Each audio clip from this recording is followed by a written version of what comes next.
Selamat pagi para mahasiswa Papua maupun ITNJ. Pada kesempatan ini, perkenalkan nama saya seperti yang terpampang, yaitu Dul Hadi STMT. Nama saya cukup singkat. STMT bukan marga ya Pak ya. Ini kita terus terang. Pada kesempatan ini saya akan memberikan kenapa begitu antusiasnya bahwa dunia ini ingin mengembangkan energi alternatif yang terbarukan. Di sini adalah yang menarik bagi dunia karena banyak berbagai faktor yang keharusan untuk mengembangkan energi baru dan terbarukan.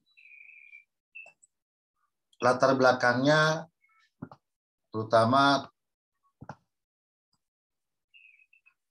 pemakaian energi terus meningkat dan tinggi dari tahun 1970. Ini kebetulan data lama, data baru saya belum mendapatkan, bahwa minyak bumi serapannya jumlahnya juga cukup besar, kita 88% dari tahun 70-an.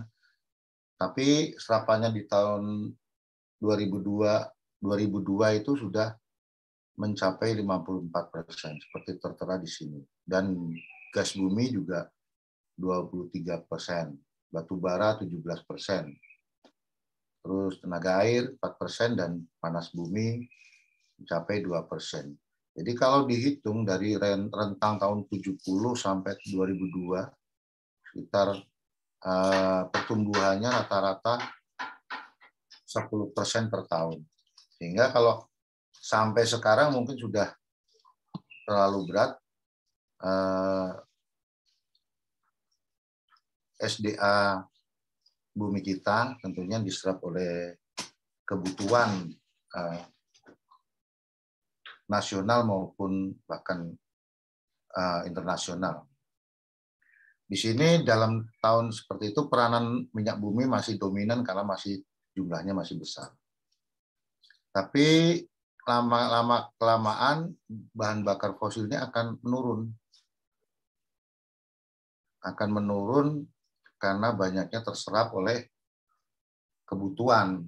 Tambah lagi peningkatan jumlah penduduk yang begitu cukup tinggi, terutama di Indonesia, maka juga akan menguras sumber daya alam yang ada di Indonesia tentunya. Walaupun kalau dilihat dari data awal tahun 70-an itu memang cukup besar. Apa yang menjadi pemikiran kita ke depan yaitu mencari prospek energi bersih yang berkelanjutan. Nah, pada abad di 21 ini diidentifikasikan bahwa energi bersih yang dapat diperoleh akan mampu untuk menyediakan energi secara berkelanjutan. Dan bisa dikatakan relatif stabil, bisa jangka waktunya juga cukup panjang, khususnya untuk negara-negara berkembang.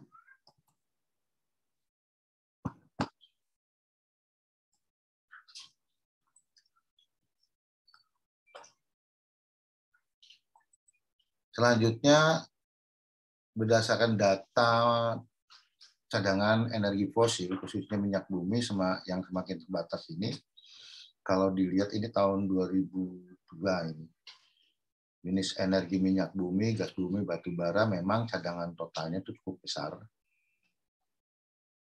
Dan cadangan terbuktinya juga masih dikatakannya cukup lumayan, ada 5 miliar ton. Kalau yang batu bara, kalau gas bumi 90 TSCF, tera standar kubik feet gitu ya. Dan minyak bumi juga besar 4.721 juta SBM, setara barel minyak. Nah, produksinya masih rendah tahun saat itu. Masih 500 juta SBM, 2,9 TSCF, dan batu bara masih 100 juta ton.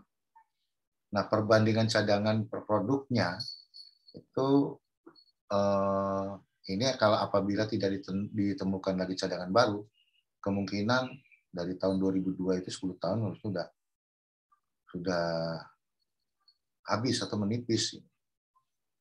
Gas bumi yang masih cukup tinggi dan batu bara masih melimpah. Nah, Indonesia itu sampai tahun 2003 termasuk menjadi yang net importer minyak bumi. Jadi kalau lihat dari grafik ini, dari tahun 99 bahwa ekspor minyak mentah tinggi dan semakin lama semakin menurun sampai tahun 2003. Sedangkan impor semakin lama semakin naik, di tahun 2003 ini sudah naik. Nah, ini yang berbahaya kalau memang impor minyak mentahnya, artinya kondisi di Indonesia itu sudah dalam tanda kutip sudah berkurang. Tetapi itu juga belum pasti karena memang hubungannya dengan sosial politik dunia. Nah, dilema yang menjadi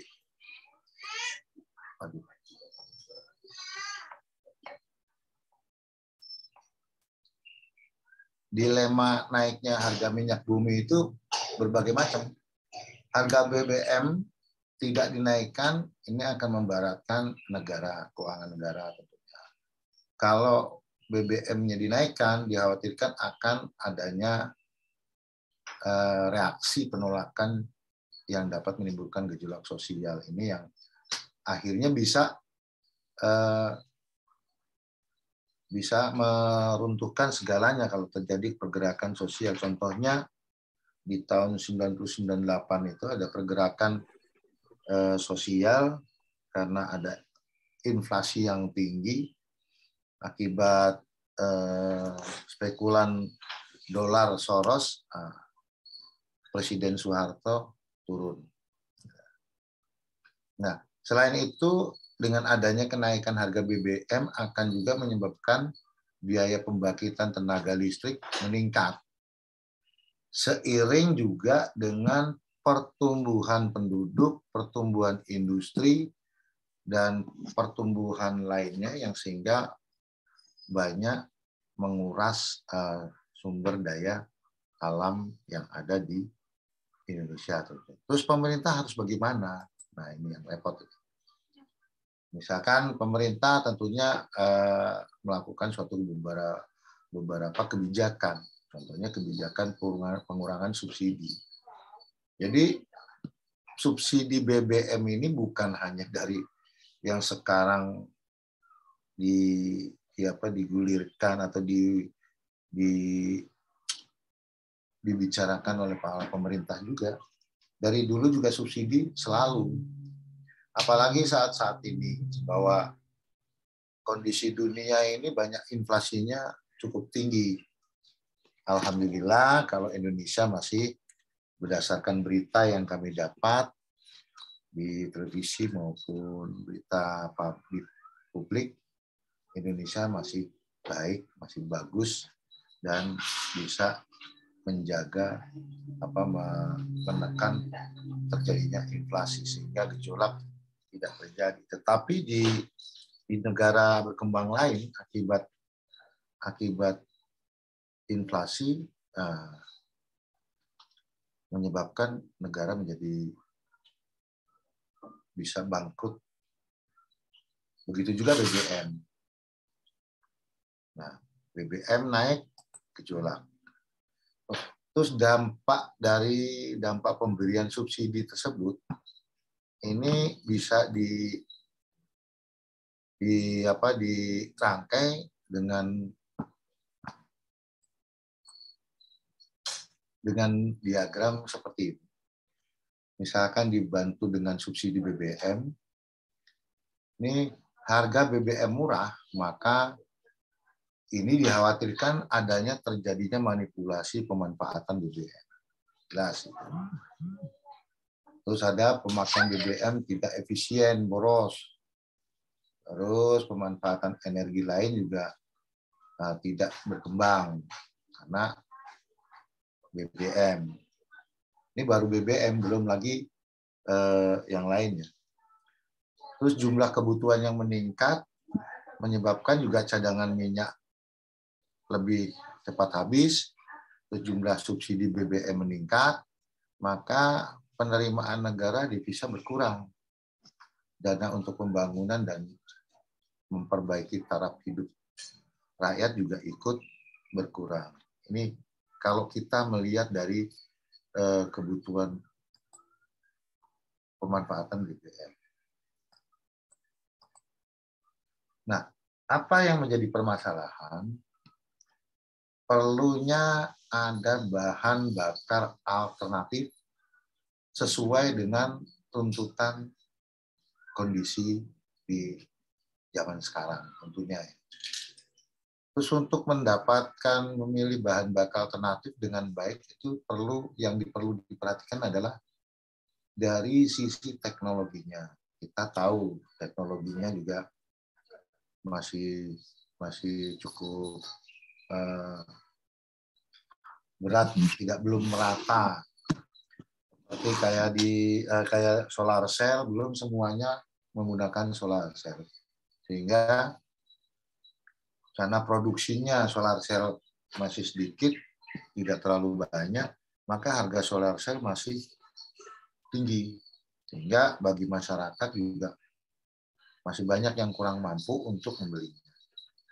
Terus fuel cell ini masih sampai saat ini masih dalam taraf penelitian, belum secara merata atau pemanfaatannya belum maksimal.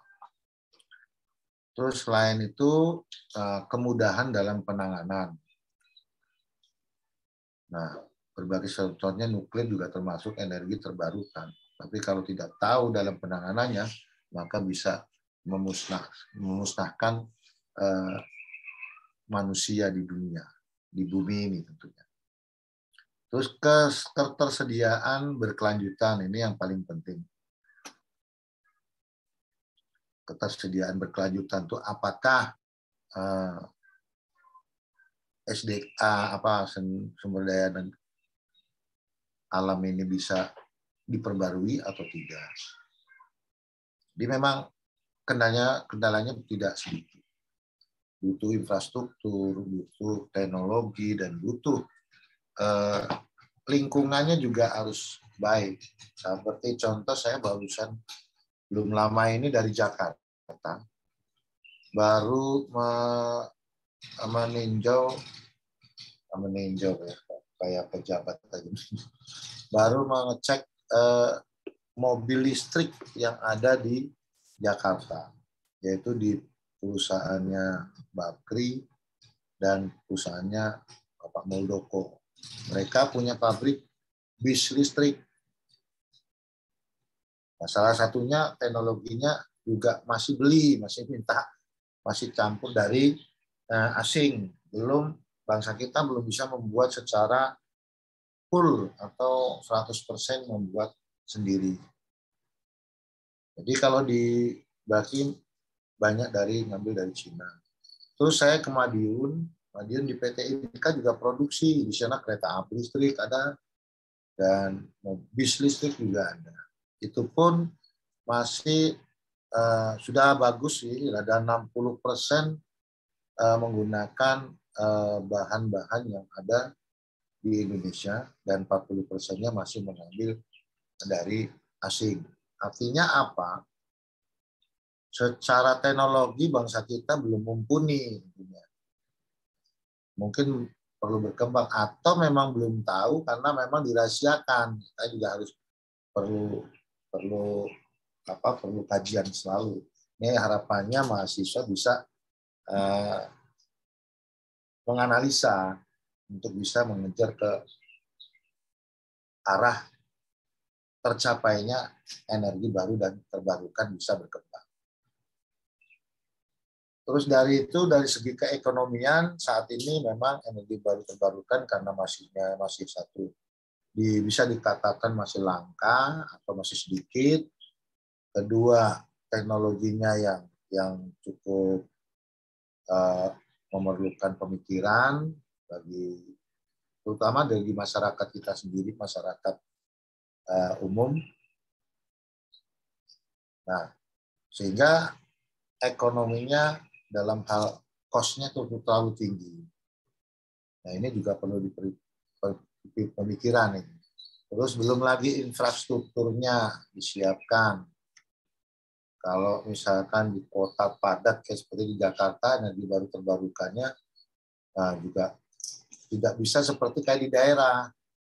Kali di daerah bisa PLTMH, PLTA, dan PLTS yang lain. Nah, di Jakarta ini kemarin saya pernah berbincang-bincang dengan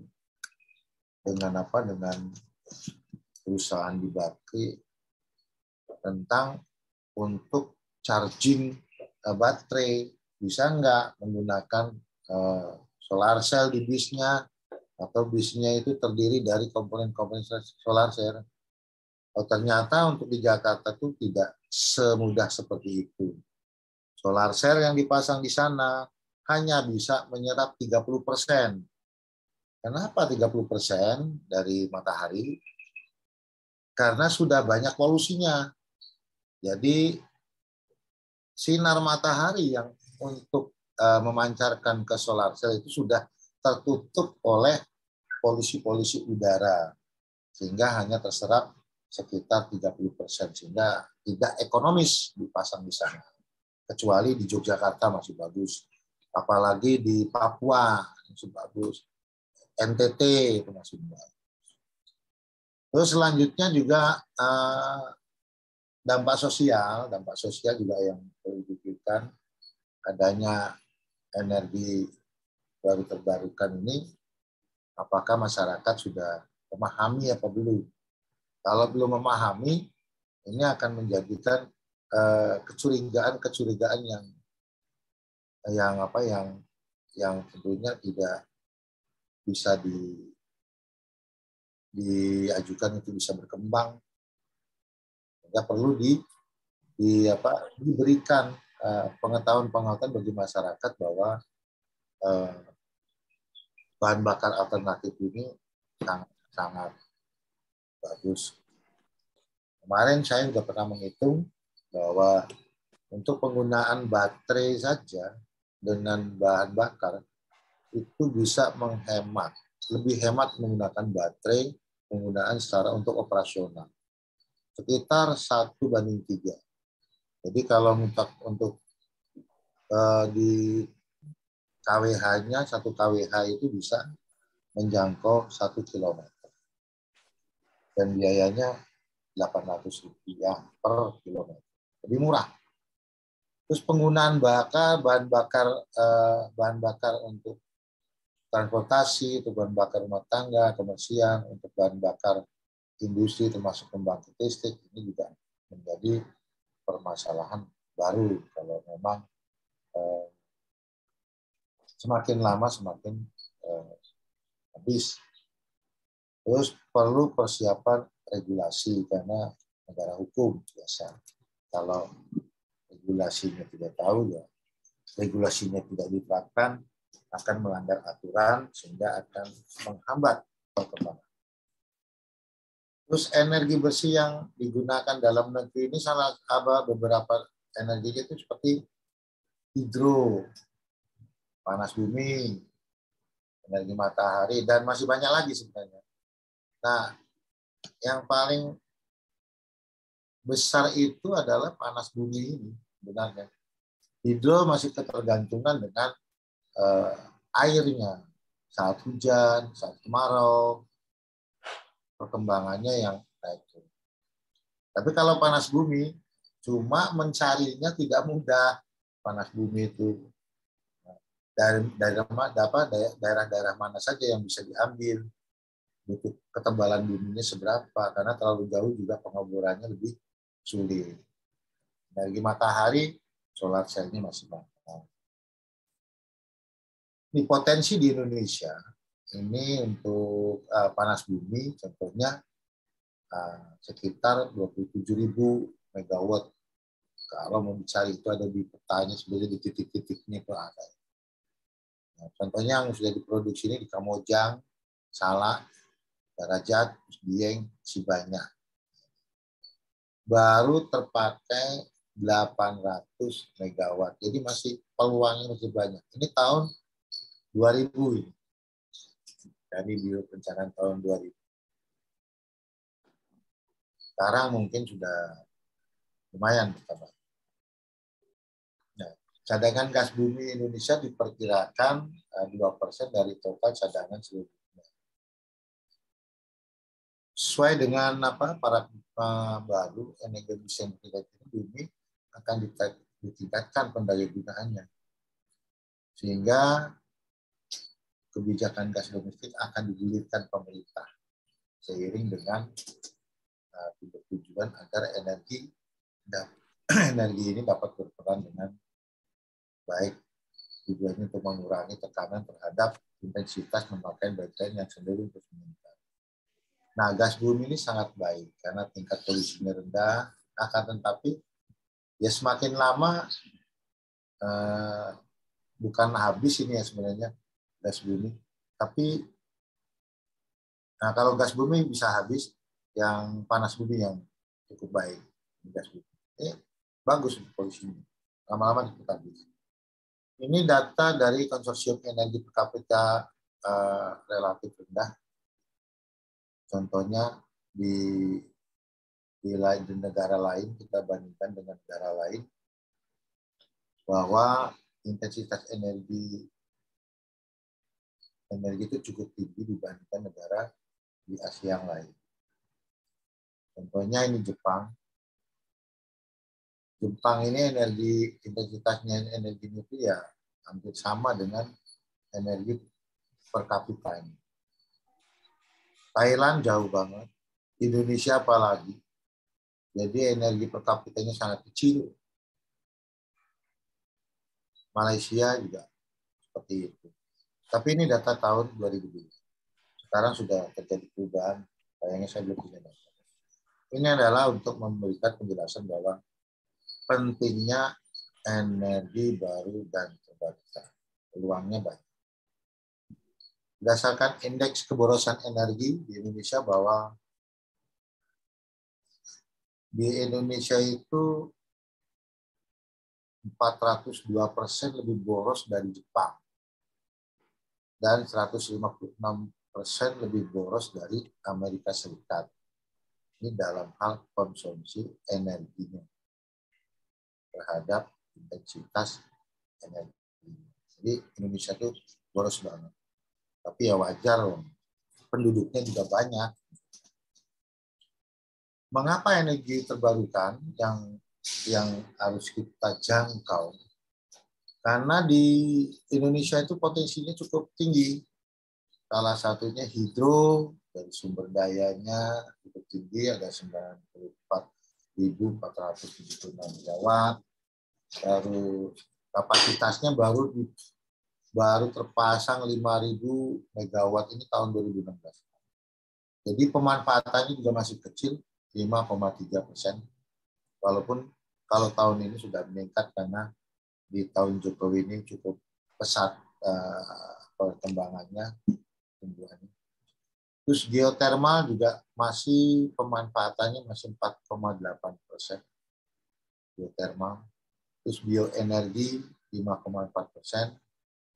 Sinar matahari sepertinya sudah cukup lumayan banyak yang menggunakan.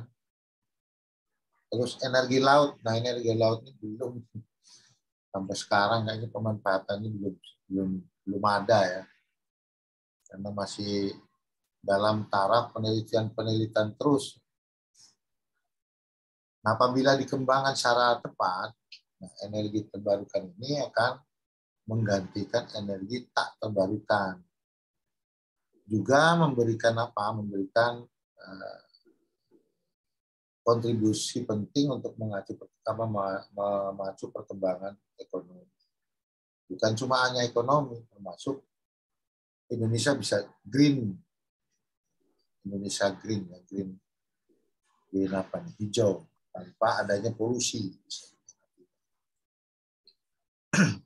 Nah, ini yang dimaksud secara ini aja, ini maksud pengertian energi baru dan terbarukan. Mungkin mahasiswa sudah tahu ya, energi terbarukan itu apa? Yaitu adalah energi terbarukan, energi yang dapat diperbarui dan apabila dikelola dengan baik, maka sumber dayanya juga tidak akan habis. Tentunya tenaga air. Tenaga air di Indonesia masih banyak hujan. Nah, kalau kita ada hujan, ya bikin hujan buatan. Terus biomasa. Nah, biomasa ini juga sangat potensial sekali, terutama sampah lah. Kalau bisa mengolah sampah, ini yang menjadikan kendala permasalahan di kota-kota. Mungkin kalau di Papua tidak terlalu kendala karena masih luas.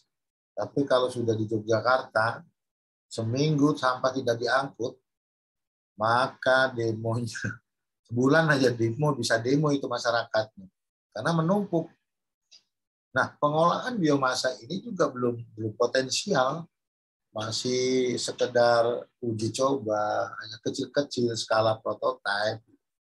Skala besar belum kita temukan secara di Indonesia belum. Nah, kalau surya sudah mulai banyak, angin juga masih potensial juga sebenarnya. Tapi masalahnya angin di Indonesia ini ya tidak seperti kayak di angin di Amsterdam ya. Dan di sana kan memang pusat tenaga listriknya pakai PLTB, pembangkit listrik tenaga bayu. Nah, dari angin sumber energinya. Tapi angin di sana konstan tinggi. Tapi kalau di Indonesia anginnya ya anginnya kadang-kadang naik, kadang-kadang turun, kadang-kadang berhenti. Tidak konstan. Karena memang mungkin karena negara kepulauan atau gimana. Saya juga kurang tahu itu kajian yang mendalam bagi ilmu lingkungan. Nah, panas bumi. Nah, kalau panas bumi ini sebenarnya cukup baik. Cuman mencari titik-titik di mana daerah mana panas bumi yang potensial. Di situ memang perlu teknologi dan kemampuan bangsa kita atau masyarakat kita sehingga bisa menyelesaikan. Selama ini kan masih yang ngebor ya orang asing, yang punya ini ya orang asing. Orang Indonesia masih kurang, belum banyak. Nuklir ini nggak jadi kendala lagi. Sebenarnya bagus nuklir, karena nuklir sampahnya aja 30 tahun aja sudah dikatakan nuklir tidak berfungsi lagi, tidak dimanfaatkan lagi. Tapi sampahnya itu disimpan, dibuang itu masih memerlukan penetralisiran sampai 30 tahun. Menurut konon dengar dari orang-orang ahli. Sehingga memang bahaya. Ini yang ditakutkan oleh masyarakat. Sebenarnya kalau mampu mengolahnya dan mampu pengendaliannya, nuklir itu potensial sekali. Indonesia banyak. Terus energi baru adalah energi yang teknologinya relatif bisa baru dikembangkan. Baik yang berasal dari jenis energi terbarukan atau yang tidak terbarukan. Nah, seperti fuel cell, energi samudra, ini juga ada energinya semua setiap di lingkungan kita tuh ada semua. Tapi belum bisa dimanfaatkan secara signifikan. Dilihat dari status teknologi, pemanfaatan energi baru terbarukan di Indonesia itu bisa diklasifikasikan menjadi 3. Bisa 1 yang pertama itu tahap komersil, yang kedua tahap semi komersil, dan masih pada tahap penelitian. Yang tahap komersil itu panas bumi sudah ada di Indonesia, sudah cukup lumayan. Tenaga air skala besar ada, tapi masih belum besar banget. Terus biomasa termasuk biopel dan sampah, ini komersial. Tapi tahap semi komersial itu surya, angin, dan begitu. Sedangkan masih dalam tahap penelitian, gelombang laut, energi pasang surutnya, fuel cell, dan energi baru lainnya. yang masih belum bisa. Fuel cell itu juga ada yang cair, ada yang padat. Terus kendala, menjadikannya kendala ini apa? Kendala utama dalam pengembangan energi terbarukan adalah keberlanjutan suplai dan aspek keekonomiannya. Itu yang paling. Terus sumber daya energi terbarukan umumnya bersifat intermittent atau ketersediaannya terputus-putus, sehingga diperlukan teknologi yang mampu memberikan kontinuitas ketersediaan. Pasti terputus-putus. Jadi kayak tidak seperti kayak di yang sudah ada energi yang selalu ada terus. Sayangnya gitu.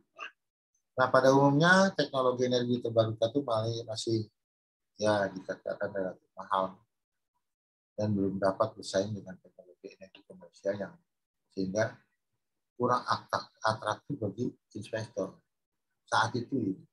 Tapi sekarang sudah mulai banyak.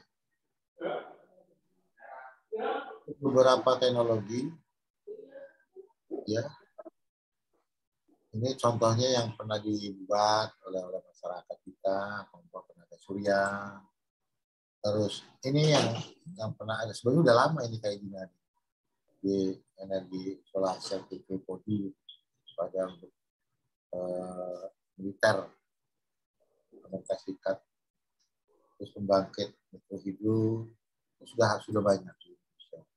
Terus juga kegiatan air bisa diatur ini bisa semakin mikrohidro. Nah di Cina ini juga cukup lumayan dia di Cina membuat air, buat tenaga air, energi listrik. Terus juga industri komponen PLTA di Cina banyak. Nah, terus nih teknologi EBT tempat guna tentang gasifikasi.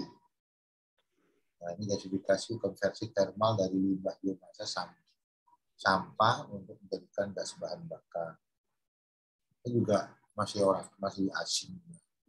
Biogas, nah biogas ini masih sifatnya masih terputus-putus, masih taraf percobaan, masih taraf belum bisa jadi skala seperti industri.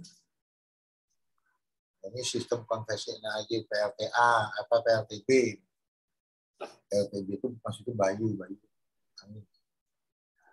Ini juga sebenarnya sudah ada, tapi belum secara merata banyak karena angin itu sendiri juga kondisionalnya berbeda dengan energi lain. Biodiesel juga biodiesel termasuk terobosan yang belum lama dari Profesor ITB Pak Sumbagio juga termasuknya lumayan meningkatkan dari sawit menjadi bahan bakar. Nah ini nantinya kalau bisa energi baru terbarukan dan energi fosil ini di-mix pemanfaatannya. Tapi kalau bisa memang yang bisa ditinggikan itu yang energi baru terbarukan. Energi fosil cukup dikendalikan agar tidak cepat habis. Nah, kita kembangkan di energi baru dan terbarukan. Ini hubungannya nanti ke lingkungan, infrastruktur, sumber energi, sosial budaya, geopolitik, ekonomi, sampai nantinya ke pembangunan yang berkelanjutan. Permasalahan-permasalahan kebijakan, tentunya ada kebijakan yang terkait dengan pengembangan energi terbarukan di Undang-Undang 723, Panas Bumi, Peraturan Pemerintah 3 tahun 2005, kebijakan energi terbarukan dan konversi energi Kepmen SDM nomor 2 tahun 2004, kebijakan energi nasional ini Kepmen SDM 0983, terus kebijakan SK tersebar, terus ada lagi juga masih untuk 73 tentang panas bumi, mengatur pengelolaan dan pengembangan sumber daya panas bumi baik sebagai komoditi tambang maupun sebagai sumber energi bagi pemanfaatan langsung dan tidak langsung. Nah, target pengembangannya panas bumi untuk membangkit tenaga listrik adalah bisa 6.000 megawatt pada tahun 2020. Sepertinya belum sampai sekarang. Pak PP nomor 3 tahun 2025 pasal 2 penyediaan tenaga listrik kan memanfaatkan seoptimal mungkin sumber energi primer yang terdapat di wilayah negara kesatuan. Nah ini guna menjamin ketersediaan energi primer untuk penyediaan energi listrik untuk kepentingan umum diprioritaskan penggunaan sumber energi setempat dengan kewajiban mengutamakan pemanfaatan sumber energi terbarukan. Nah, kebijakan energi hijau ini juga perlu diperhatikan juga nantinya bagi bangsa kita, bahwa kebijakan pengembangan energi terbarukan dan konservasi energi ini perlu dikembangkan. Ini sudah ada payung hukumnya, yaitu Keputusan Menteri Energi dan Sumber Daya Mineral nomor 2 tahun 2004 pada biasanya mengatur pemanfaatan energi terbarukan yang optimal. Terus teknologi pemanfaatan energi baik dari sumber energi terbarukan maupun yang bersih dan efisien. Yang penting lagi budaya hemat energi, karena biasa kalau merasa murah banyak ketersediaannya sehingga lupa cara penggunaannya.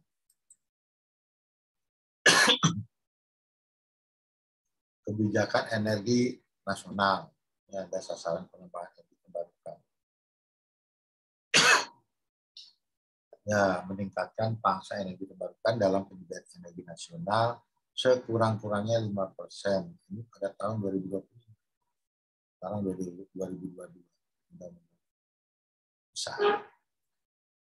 Terwujudnya infrastruktur energi yang mampu memaksimalkan akses masyarakat terhadap. Terus meningkatnya kandungan lokal dan dalam industri energi sehingga ketergantungan terhadap luar negeri makin berkurang. Nah, sebagai penutup yaitu kenaikan harga minyak bumi itu menjadi dilema bagi pemerintah karena pilihannya hanya ada dua, yaitu menaikkan harga atau tidak menaikkan harga. Kalau tidak menaikkan harga harus ada subsidi. Nah, subsidi juga akan menguras keuangan negara.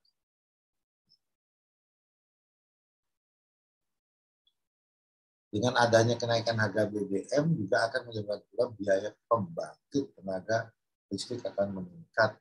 Sehingga tarif dasar listriknya naik juga. Nih, jadi memang dilema. Terus menyikapi kemungkinan kenaikan harga BBM, ada dua hal yang dapat dilakukan, yaitu melaksanakan konservasi energi dan mempercepat diversifikasi energi. Terus konservasi energi dilakukan terutama untuk mengurangi pemakaian energi, termasuk listrik. Terus upaya mempercepat diversifikasi dilakukan dengan peningkatan penggunaan energi alternatif, terutama energi yang terbarukan. Pertama, ini adalah materi dari saya untuk sebagai pengantar. Kenapa kita membutuhkan energi dari terbarukan? Pada dasarnya bahwa energi fosil akan cepat habis. Salah satu contoh negara baru berkembang termasuk dulu wilayah Indonesia, Timur ya, itu juga dulu sekarang namanya Timor Leste. Dulu ya juga diperkirakan oleh mungkin oleh masyarakat Timor Leste atau pejabat di sana, mereka minyaknya banyak, tapi ternyata habis. Nah, sekarang juga lingkungan energinya mau ambil dari mana lagi kalau tidak mengembangkan dengan energi baru dan terbarukan. Nah, dalam pengembangan ini tentunya juga banyak biaya. Kemampuan negara penting, kemampuan masyarakatnya juga penting. Sehingga kalau tidak mampu untuk ini juga tidak bisa tercapai. Salah satu contoh saya juga punya sudah berapa tahun, sekitar 7 tahun yang lalu punya pekerjaan bantuan eh, dari dinas SDM, bantuan eh, panel surya atau listrik pakai panel surya yang diberikan ke masyarakat dengan secara gratis. Eh, Setelah beberapa tahun 2-3 tahun yang lalu juga saya diminta untuk mengidentifikasi kondisional eh, panel surya atau listrik bantuan di masyarakat. Saya cek ada 325 panel surya untuk masyarakat, ternyata tidak terawat. Yang tersisa, yang masih baik, masih berjalan sekitar 37%. Sehingga 63%-nya itu hampir tidak terawat dan rusak semua. Artinya apa? Bangsa kita, masyarakat kita juga perlu mendapatkan suatu bimbingan teknis atau pengetahuan tentang apa pentingnya energi baru terbarukan, sehingga bisa dimanfaatkan dengan baik. Seperti di daerah-daerah, kalau nggak salah Kupang, itu bagus dipakai, digunakan benar. Sampai sekarang masih berjalan. Nah, bantuan-bantuan ini secara cuma-cuma oleh pemerintah dan ada juga bantuan dari Jepang. Kalau sudah ada listrik yang masuk di situ, maka pengembangan energi barukan ini akan terhambat. Karena masyarakat lebih cenderung tinggal pencet aja dan nyala, ngapain pusing-pusing rawat ya gitu. Padahal itu gratis. Padahal terutama bukan dilihat dari nilai gratisnya sebenarnya. Yang harus dilihat bahwa ini perkembangan selanjutnya kita akan seperti ini. Mulai dari sekarang, kapan lagi kalau nggak dilakukan? Kan itu istilahnya harus ini. Begitu juga PLTMH. Berapa di Jogja ini yang sudah dibantu oleh pemerintah untuk listrik masyarakat. Saya tahu dicek tuh hanya beberapa yang masih jalan. Itu pun masih butuh tenaga yang dibayar oleh pemerintah. Harusnya dibuat seperti itu kan, harusnya mandiri, listriknya bisa dijual dengan murah, terus bisa untuk operasional. Tapi ternyata ya nggak bisa. Artinya di sini perlu kesadaran dari masyarakat, kepentingan untuk diversifikasi mendatang tentang energi baru terbarukan. Ini yang kita perlu cermati bagi mahasiswa. Di sini monggo silakan kalau mau ada yang mau ditanyakan atau didiskusikan. Di sini kami memberikan dua pertanyaan. Yang pertama adalah apa yang harus dilakukan untuk mensukseskan pengembangan teknologi energi baru dan terbarukan. Terus potensi energi baru terbarukan apa yang terbaik di Indonesia. Nah ini penjelasan. Saya kira demikian. Terima kasih atas perhatiannya dari para mahasiswa maupun Pak Antonius. Terima kasih Pak Antonius atas kesempatannya. Semoga pengantar dari materi pengantar ini mudah-mudahan bisa membuka wacana bahwa pentingnya energi terbarukan yang harus dikembangkan. Terima kasih. Kurang lebihnya saya mohon maaf dan saya tutup dengan wabillahi taufiq hidayah. Wassalamualaikum warahmatullahi wabarakatuh. Monggo kalau mau ditanyakan. Monggo silakan.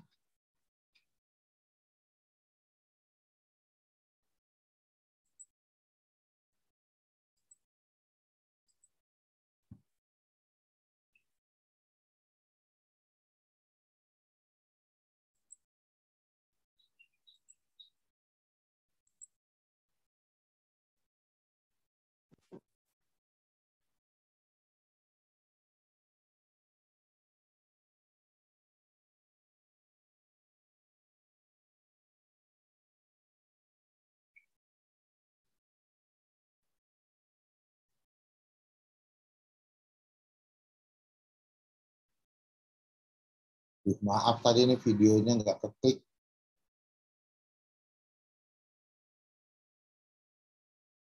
Silakan, ada pertanyaan atau ada masukan?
Izin Pak Dul Hadi, ada mahasiswa yang ingin bertanya, Pak. Silakan Pak, silakan. Ya, Tapi ya, tadi ya. maaf, videonya nggak saya klik. Ya, iya Pak. Ya, saya silakan. Ya. Silakan, silakan. Kelihatan nggak?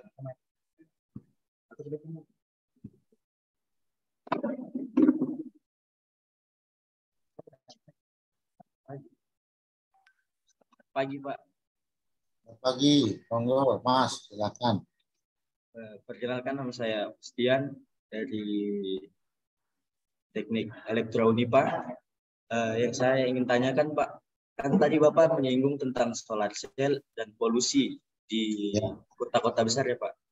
Ya, Ya, betul. kan tenaga yang kalau dari di kota-kota besar tadi seperti yang Bapak bilang yang bisa diambil kan 30%. Terserapnya. Ya, terserapnya 30%.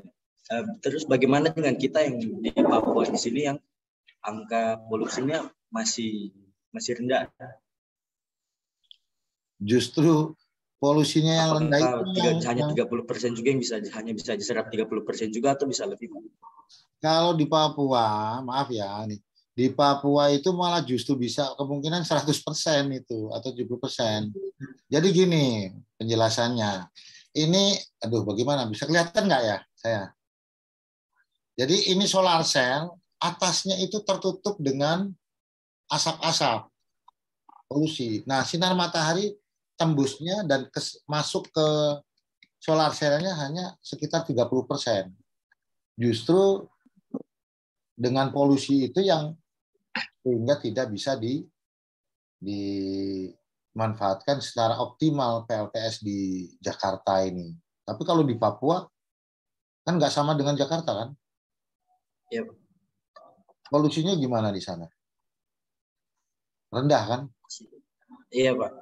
Nah, kalau itu rendah bisa 100, bisa di atas, ya bisa 80-90% bisa terserap lah. 100 bahkan mungkin. Yang penting tidak tertutup pohon. Kalau tertutup pohon kan, jadi maksudnya itu terserap 30% karena matahari tidak memancarkan secara sempurna di panel solarnya.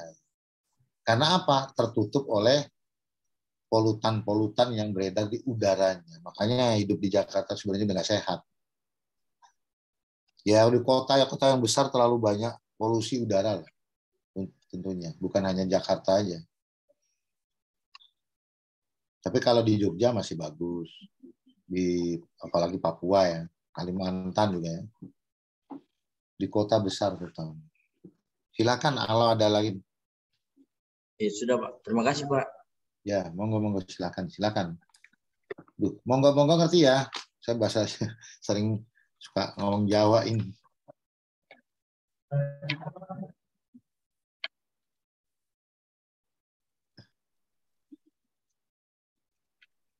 Silakan. Kami terbuka. Ini tujuannya agar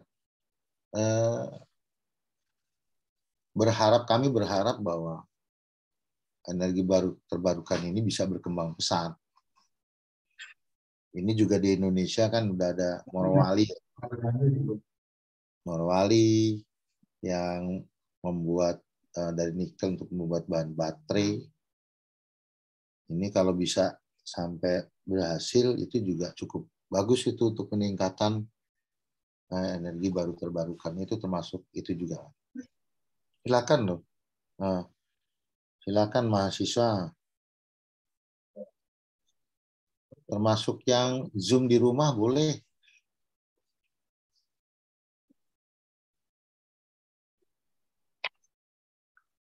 Yang dari ITN-nya ada?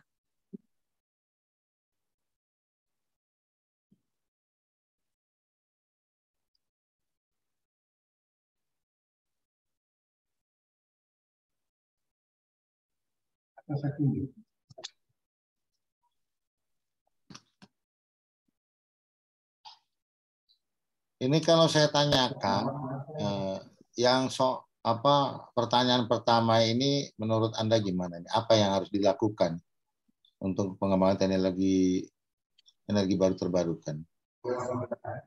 Biar sukses tuh gimana? Kita coba diskusi lah. Menurut Anda gimana? Yang pertama, soal pertama. Ini bahan untuk kita diskusi. Kalau di Papua kira-kira apa? Apa yang harus dilakukan untuk mensukseskan pengembangan teknologi?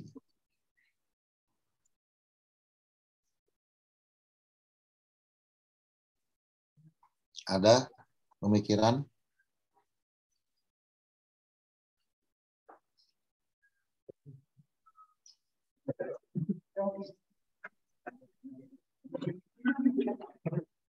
Oke, selamat siang Pak Dulhadi. Selamat siang. Ini dengan siapa? Perkenalkan Pak, saya Denny Saifuddin, mahasiswa Unipa S1 Teknik Elektro. Ya. Ingin berdiskusi Pak ya tentang poin yang ditampilkan di PowerPoint di presentasi. Ya. Yang poin kedua Pak ya, bahwa potensi energi baru dan terbarukan apa yang terbaik di Indonesia menurut Anda? Jelaskan alasannya. Kalau menurut saya pribadi Pak ya, kita tahu bahwa di Indonesia ini hanya 2 musim dibandingkan dengan negara-negara lain. Kita itu hanya ada hujan sama nggak hujan, cuma 2 itu toh. Tidak ada salju, tidak ada lain-lain. Jadi ketika kita melihat musimnya 2 ini, menurut saya potensi yang bagus tentu PLTS Pak ya, pembangkit listrik tenaga surya. Karena istilahnya ketika kita asumsikan 6 bulan hujan, 6 bulan tidak, berarti 6 bulan ini penuh diterangi oleh cahaya matahari. Jadi secara potensi tentu lebih besar menggunakan PLTS. Dan ketika kita bicara teknologi Pak ya, untuk PLTS sendiri kan ya secara umum hanya membutuhkan istilahnya panel surya, kontrol dan baterai.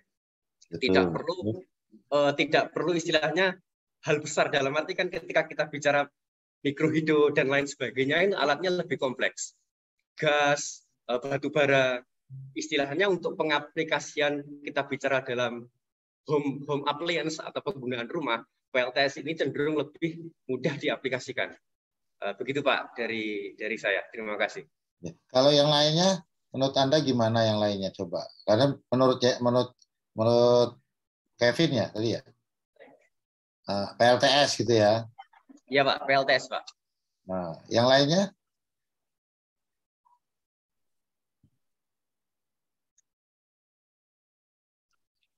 Nah, ini hanya penjelasan. PLTS juga ada misalnya kekurangan dan kelebihannya. Cuman kalau PLTS untuk skala daya besar, maka membutuhkan tempat yang luas. Ya, itu. Terus juga sinar matahari di Indonesia hanya 5 jam yang bisa untuk menyinari PLTS solar cell secara optimal, hanya 5 jam.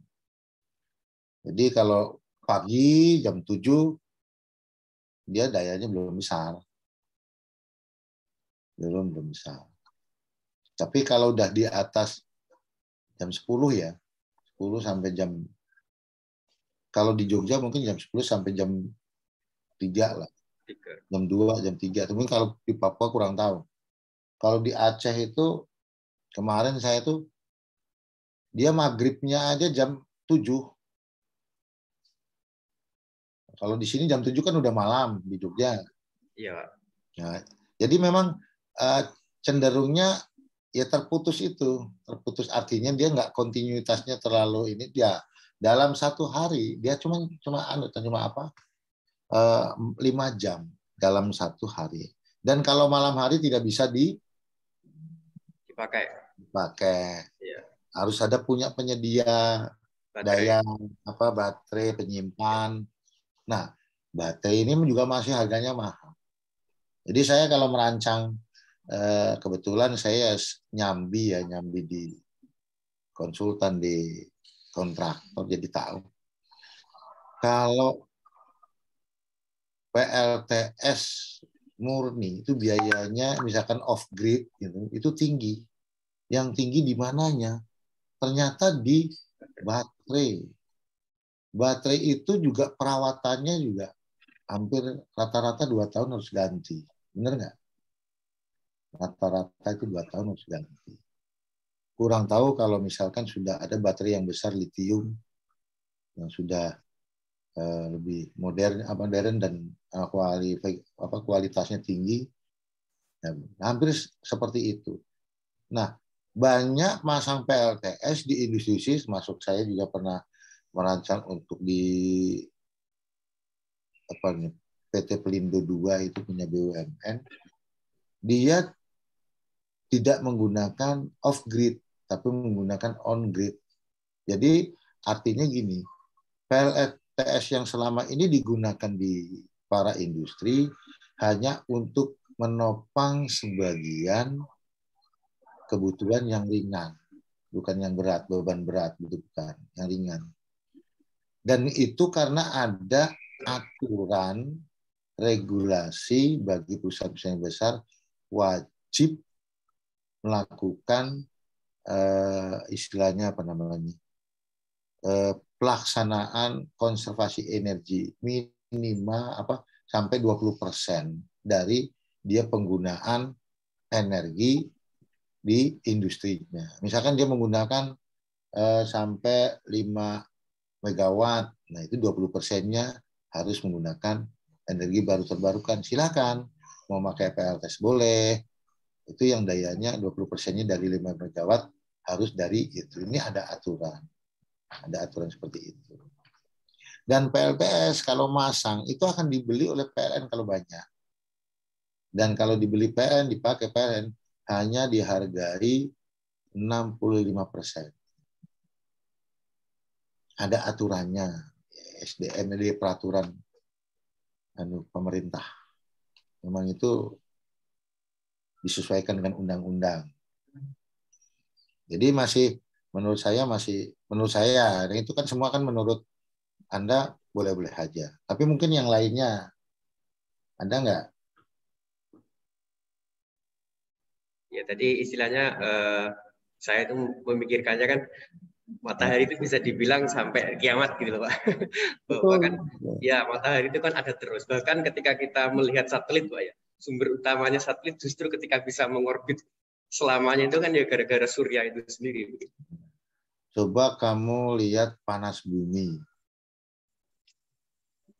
Panas bumi itu kapan bisa berhenti? Nggak pernah habis. Panas bumi itu nggak pernah habis. Kan dia inti bumi panas. suhunya.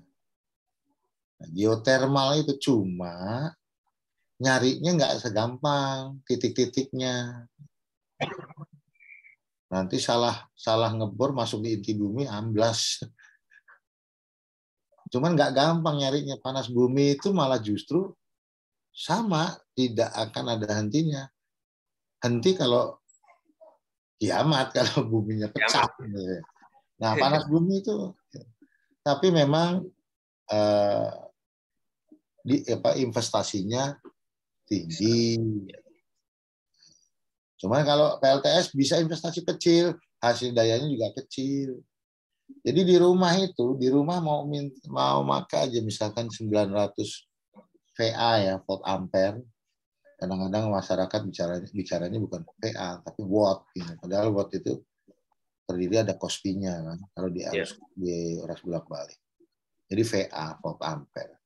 Ini kalau pakai solar cell, dia butuh bisa 2 panel dan akinya bisa butuh 4 untuk kebutuhan di malam hari.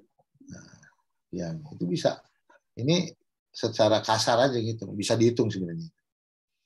Artinya seperti itu. Memang teknologi sebenarnya yang mudah dipasang di mana-mana memang PLTS. Nah, kalau di kota-kota sering masih digunakan, terutama untuk pemanas air. Tapi bukan pemanas air minum, pemanas air buat mandi itu. Oh ya Pak. Nah, ya. Pernah dengar Pak ya. Ya, jadi heater. Tapi kalau heater kan panas bener itu. Nah, itu kan nggak terlalu panas banget kayak ini. Nah, itu bisa. Itu yang namanya PLTS. Tapi memang fleksibel, bisa dibawa ke mana-mana. Enaknya di situ. Kalau air besar. Sebenarnya yang potensial itu adalah di Indonesia itu panas bumi. Nggak habis-habis sih. Nah, kalau masyarakat kita yang untuk skala kecil, kalau kita hitung BEP-nya ya masih masuk sih sebenarnya. Karena panel solar itu bisa mampu sampai 10 tahun. 10 tahun bisa ya. Tapi dengan catatan dirawat. Iya. Kalau nggak dirawat ya gimana? Besar. Cuma baterainya hampir rata-rata 2 tahun ganti. Coba Anda punya motor aja pasti 2 tahun ganti. Ya paling banter 2 tahun setengah ganti. Atau kalau nggak diganti atau dalam 1 tahun setengah aja udah mulai bahasa lapangannya itu soak. Nah, dengar? Iya Pak, soak. Di soak. Sudah drop tegangannya Pak ya? Nah, ya tegangannya diukur sudah tidak sesuai. Ya. Jadi kalau tegangan 12 volt, kalau misalkan 12 volt atau 24 volt, kalau yang masih bagus diisi full charging, harusnya melebihi yang 12 volt bisa 13,5. Itu diukur. Kalau dia ini tercatat 12 volt, diukur 12 volt, itu artinya sudah mulai drop. Nah, ini teknologi mungkin besok-besok juga ada lah. Ke depan ada teknologi untuk baterai. Karena baterai ini lagi digalang kan. Bahkan Elon Musk saja sudah tertarik di Indonesia. Rencananya mau bikin pabrik baterai itu di daerah Batang, daerah Jawa Tengah.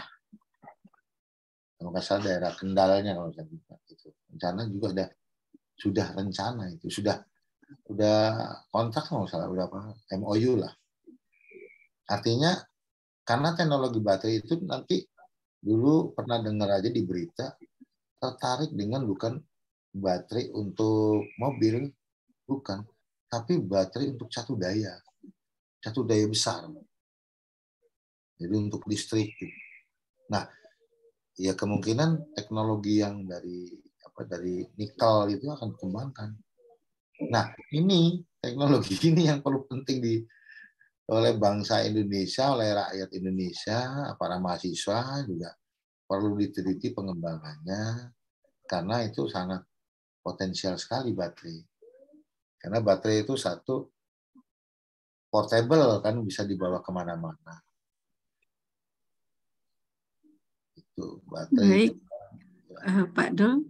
Yeah, mungkin ini dari Pak Antonius barangkali ada yang ingin disampaikan terkait kuliah kita, mungkin ada apa materi-materi yang bisa disampaikan ke mahasiswa begitu.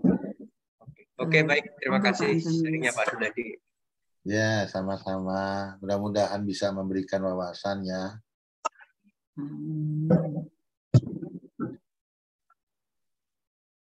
Siap, monggo silakan. Saya terbuka orangnya.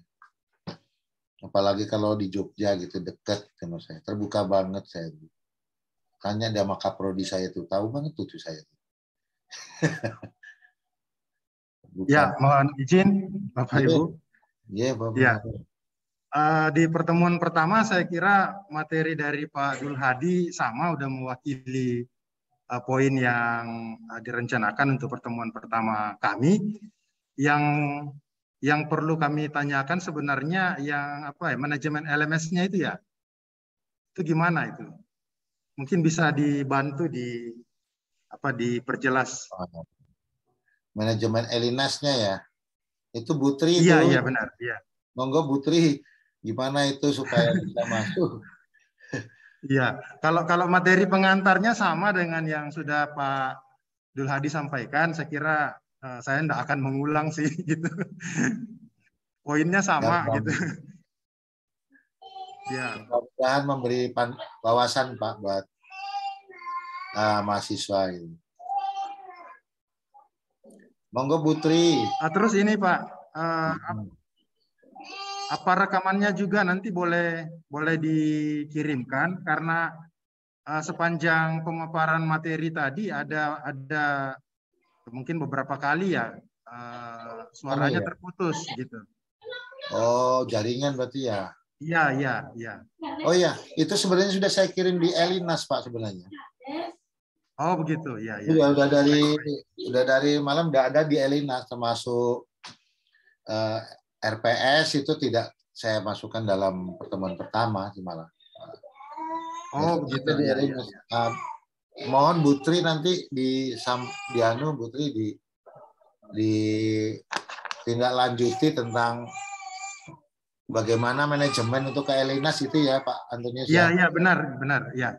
Karena di pertemuan pertama ini dengan mahasiswa di Unipas ini ya kami sama-sama bertanya ini gimana. Mohon maaf kemarin tidak bisa bergabung di pertemuan persiapannya begitu. Ya, monggo. Ya. Ini yang pintar manajemennya nih. Iya, benar. Ya. Mungkin itu. Coba Pak. Bapak ketik Elinas ITN-nya, login buka, bisa nggak ya?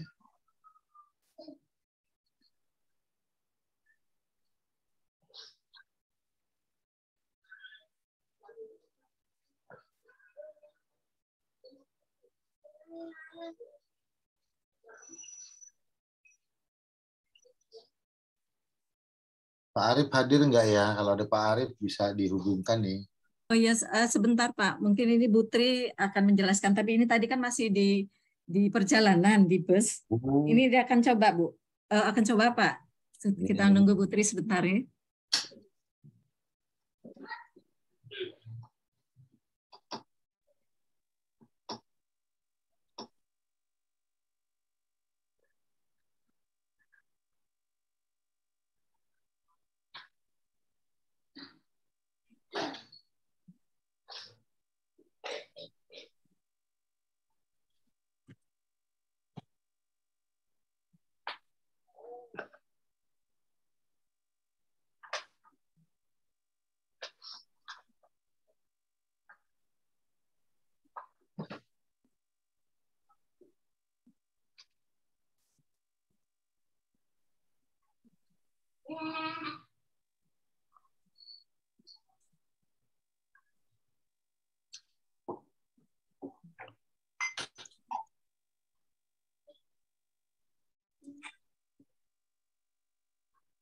Halo Putri.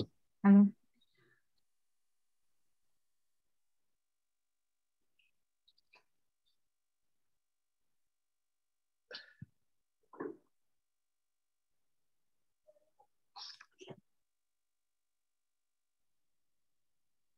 Pak. Sebentar, ini mungkin dari Bu Tri langsung. Ya, monggo silakan Bu Tri. Kurang volumenya Bu, kurang Bu. Tadi kencang, ini volumenya kurang. Enggak, cuma kurang kencang aja ini. Kok nggak jelas ya? Tadi jelas banget ya. Ya coba.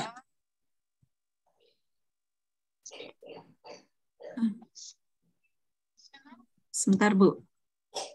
Kedengeran nggak Bapak Ibu? Kedengeran nggak Pak? Nggak kedengaran Bu. Oh sebentar Pak ya. Kalau saya jelas saya.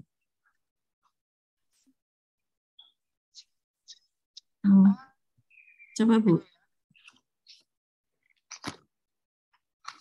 Enggak, tadi suara tadi pas Bu Tri ngomong sama aku suaranya bagus. Sekarang kok kecil gitu.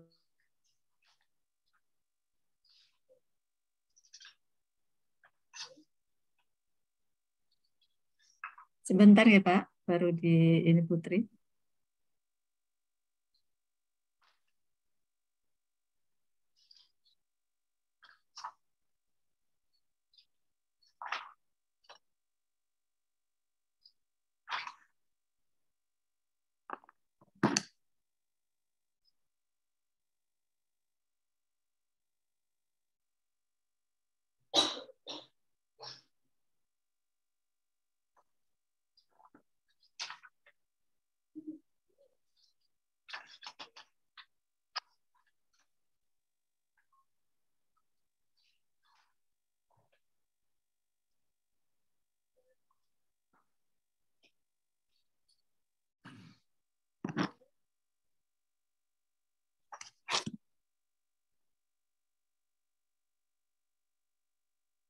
Silakan Putri.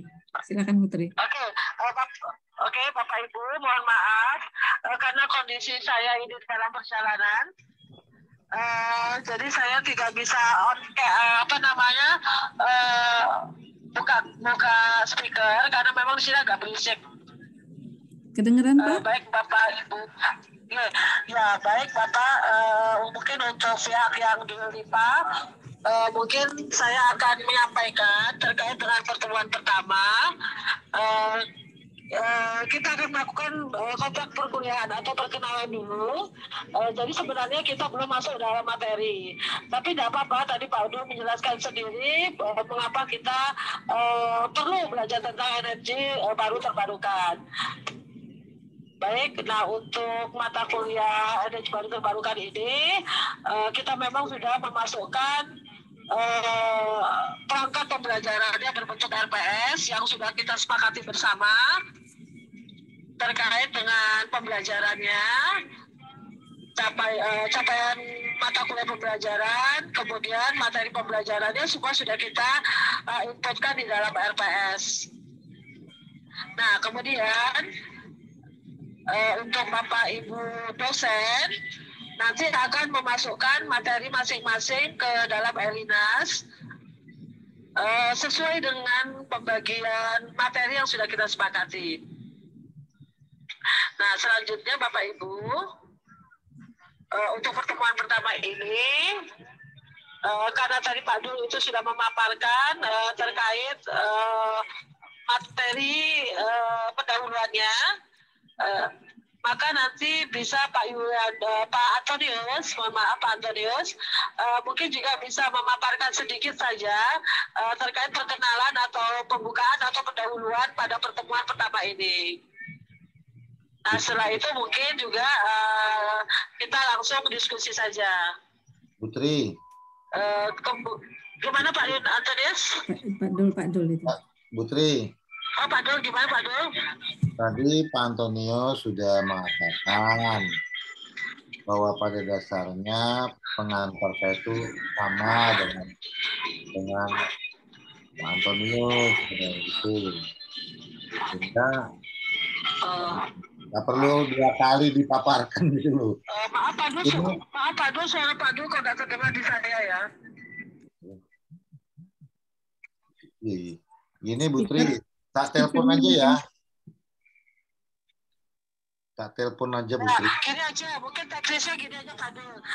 Sekarang mungkin Pak Antonius menyampaikan materi pendahuluan juga, atau memang kita belum masuk materi sebenarnya, hanya perkenalan, menjelaskan teknik pelaksanaannya seperti apa. Mungkin itu aja dulu Pak Dul, ya? Bukan begitu Bu Tri, ini dengerin dulu saya ngomong.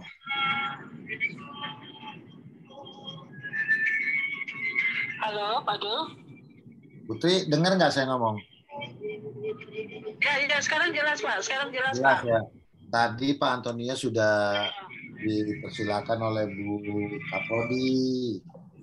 Cuma dijawab pada dasarnya sama dengan saya, Pak Tri, gitu loh, untuk pengantar, sehingga telah tidak perlu 2 kali untuk disampaikan. Cuma yang diminta oleh Pak Antonius tentang manajemen Elinasnya bagaimana, karena ini mau ngambil materinya belum tahu cara dimasuk ke Elinasnya gitu loh, manajemennya untuk ambil, untuk ngisi.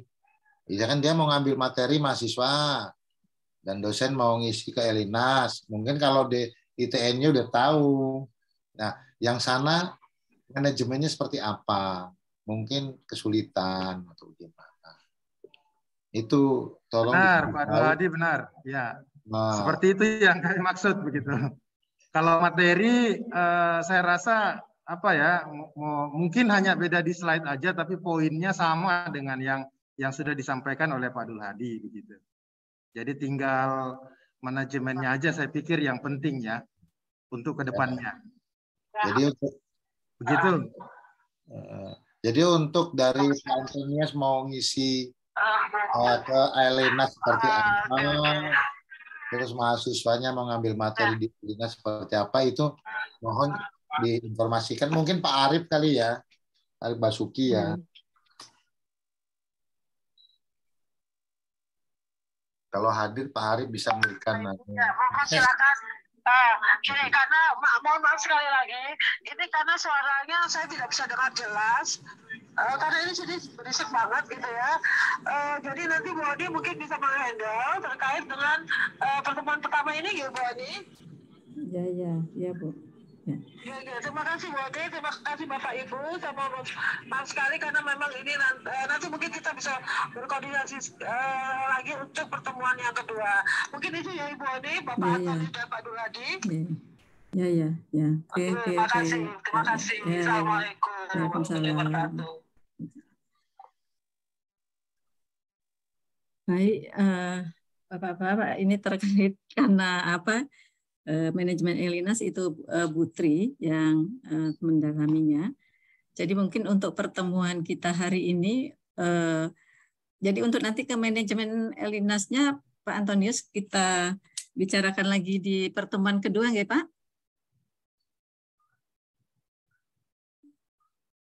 Halo. Halo, ya. Nanti apa terkait boleh ini ya Bu ya? Gimana boleh, Pak? Kalau pertemuan kedua kan di jadwal itu kan udah masuk materi ya? Iya. Iya. Apa memungkinkan sebelum itu Bu supaya jam pemaparan materinya bisa lebih efektif gitu? Oh, jadi sebelum hari Senin depan ya Pak ya? Iya, benar. Nah, kemudian ada pertanyaan juga, apa mahasiswa saya di sini juga ikut bergabung dalam Elinas itu atau bagaimana? Oh iya Pak, jadi sebetulnya untuk mahasiswa itu nanti nama mahasiswa itu diinputkan di Elinas. Jadi setahu saya untuk materi nanti mahasiswa bisa juga mengupload dari materi-materi nanti yang di Elinas. Kan nanti Pak Dul Hadi juga Pak Antonius mungkin mengupload atau menginput materinya nanti di Elinas, Pak. Jadi materi-materi apa saja mungkin yang ada, nah sehingga dari situ mahasiswa bisa Pak nanti mendapatkan materi yang ada seperti itu. Iya Bu. Jadi kalau misalnya pertemuan kedua baru kemudian manajemennya dibahas, berarti saya belum sempat mengupload materi Bu kalau gitu, karena sampai hari ini juga saya belum tahu mengaksesnya seperti itu. Oh ya, baik Pak. Nanti hari apa kira-kira Pak? Nanti saya ini Butri mungkin ada yang pengen disampaikan Butri? Di sana. Sepintas. Nggak keluar Butri suaranya.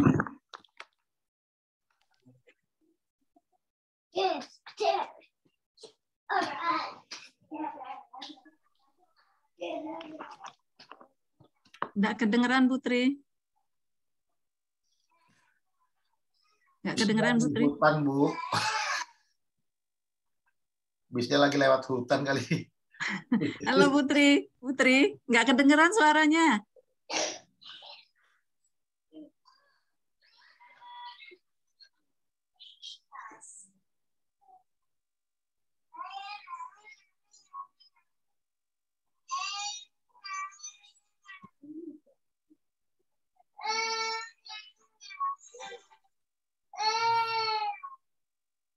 Halo Bu. Nanti gini aja Bu. Rabu ya. Jam berapa?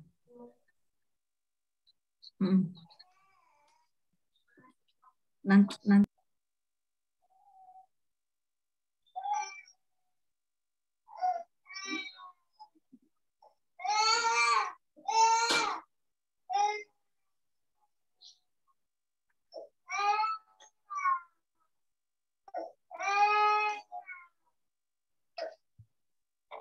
Aku latihan kuliah.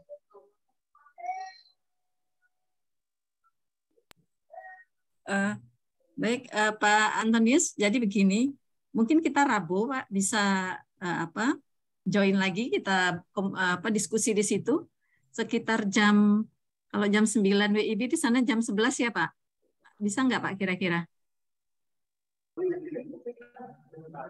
Nanti saya ini ya Bu ya, karena saya hari Rabu itu ada jadwal mengajar juga. Saya belum pastikan jamnya jam berapa. Saya cek jadwal dulu ya Bu ya.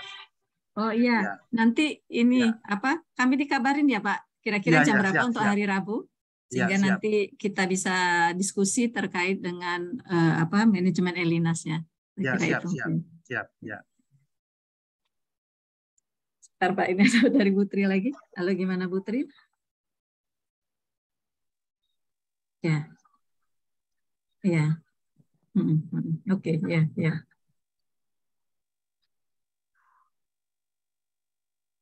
Oh ya. Oke. Ya.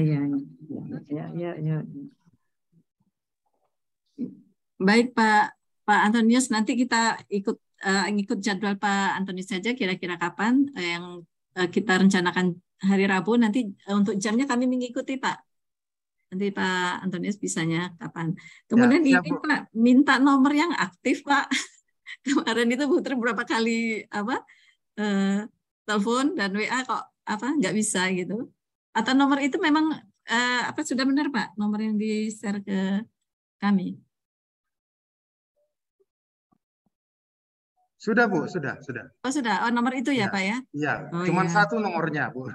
Oh baik Pak. Baik Pak.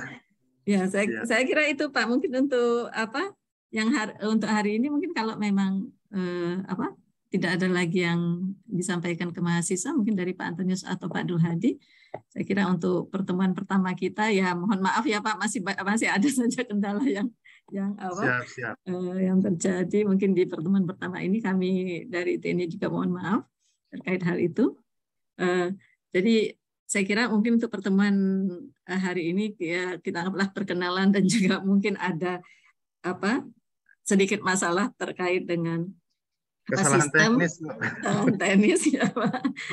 Masih awal Pak biasa, jadi kita masih saling menyesuaikan ya Pak. Jadi insya Allah minggu depan kita bisa memulai dengan lebih baik lagi. Jadi hari Rabu nanti kami tolong dikabarin ya Pak, kira-kira jam berapa bisanya. Saya kira itu dari saya Pak. Monggo Pak Dul, Pak Antonius dilanjutkan lagi ke mahasiswa, mungkin ada untuk mengakhiri kuliah atau ada sedikit tambahan yang ingin diberikan kepada mahasiswa. Saya kira itu. Terima kasih. Ya silakan mahasiswa monggo. Ada lagi mahasiswa? Ada yang mau ditanyakan? Yang satu loh.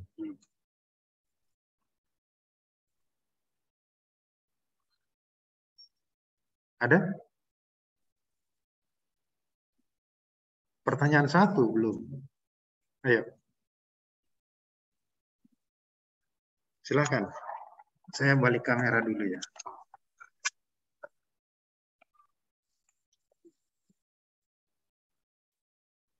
Langsung ya.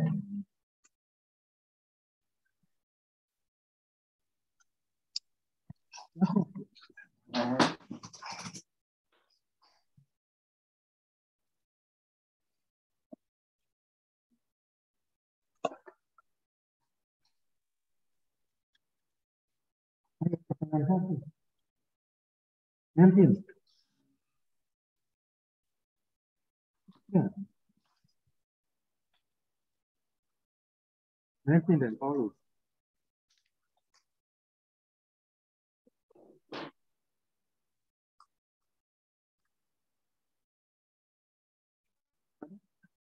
Tidak apa-apa. Double. No. No.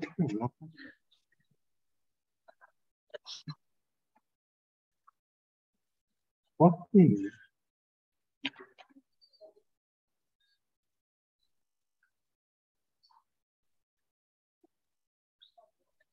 Itu enggak ada. Dan aja. Mau satu.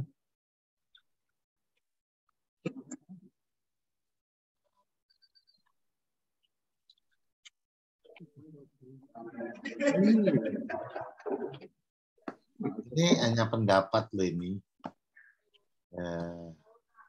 Yang nomor satu tuh hanya pendapat. Kan belum tentu juga tepat. Bisa juga. Sehingga nanti akan terbuka yang bagus, yang lainnya seperti apa.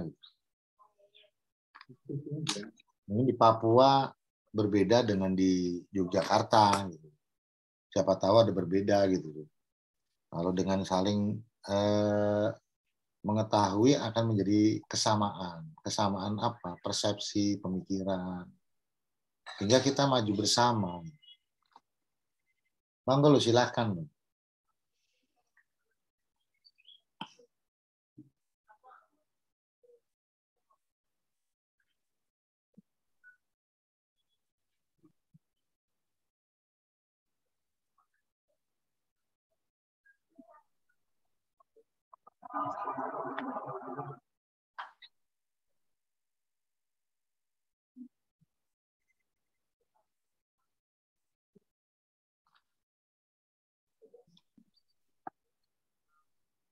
Apakah ada? Kalau tidak ada.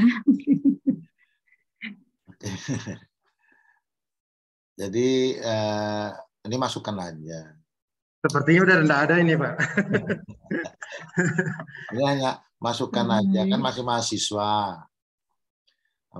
Masih mahasiswa ini kan yang bisa dilakukan oleh mahasiswa untuk bisa sukses gitu loh. Setidaknya sumbangsihnya, peranannya, pemikirannya. Kalau di kami kan ada KKN tuh Pak. Kadang-kadang kita di sana membuat apa? PLTMH, ada yang pemasangan PLTS, artinya terus nanti kita mengadakan BIMTEK, bimbingan teknis terhadap masyarakat. Yang paling terpenting itu adalah, kan sudah saya singgung dari awal, dari kita pemaparan tadi, masyarakat itu care-nya kurang dengan pengembangan energi baru terbarukan, khususnya yang digunakan untuk listrik gitu loh. Karena apa? Karena udah ada listrik PLN, mereka tinggal pencet saklar, nggak mau sulit gitu. Nah ini yang sering terjadi terutama di daerah kami lah, terjadi gitu. Artinya penyadaran masyarakat itu loh yang penting. Penyadaran masyarakat. Nah ini peranan mahasiswa sebagai pionir atau penggebrak untuk membangkitkan ide, inovasi, kreativitas masyarakat dari yang tidak tahu, menjadi bisa membuat, bisa memanfaatkan, bisa menikmati gitu ya. Ini adalah dari yang paling bawah sendiri harusnya kita perhatikan. Terutama peranan mahasiswa ini kalau di KKN apa yang harus misalkan gitu. Kan nggak mungkin juga mau mensukseskan kita buat mahasiswa beli atau pasang PLTB seluas-luasnya, bukan seperti itu. Tapi sumbangsih pemikiran. Pertama, misalkan mahasiswa pandai bisa membuat pembangkit listrik tenaga bayu.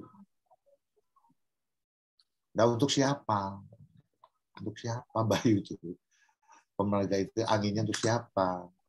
Karena tujuannya kan untuk masyarakat. Nah, kalau tujuannya untuk masyarakat, masyarakat harus dikasih tahu, disadarkan bahwa itu penting, gratis, cuma agak repot sedikit, harus memelihara. Nah, ini yang penting.